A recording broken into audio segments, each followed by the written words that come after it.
I was trying to determine that solitary confinement could cross the line into cruel, inhuman, and degrading treatment or even torture.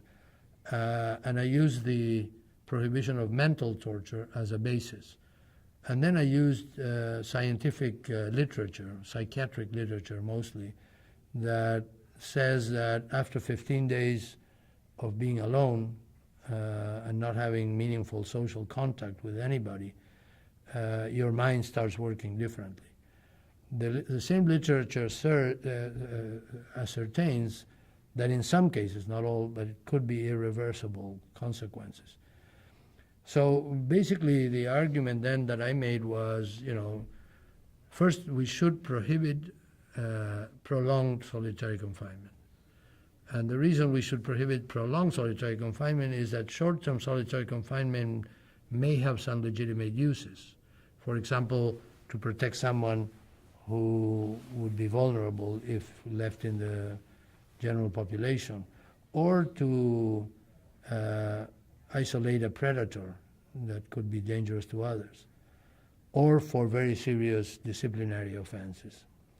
But then it should be short-term, and it should be surrounded by due process guarantees.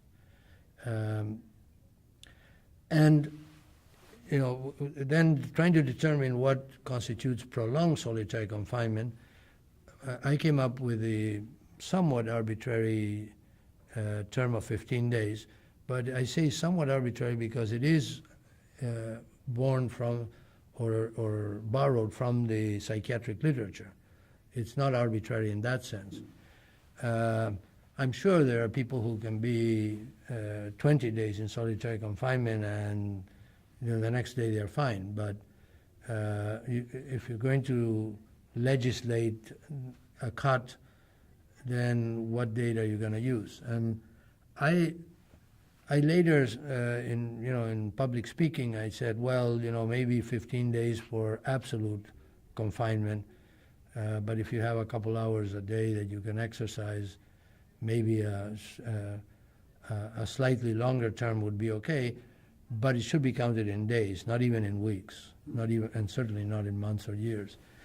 And the other thing that I called for was a complete ban on indefinite solitary confinement, because if you don't know, when it's going to end, it stands to reason that it just adds to your anxiety, to say the least.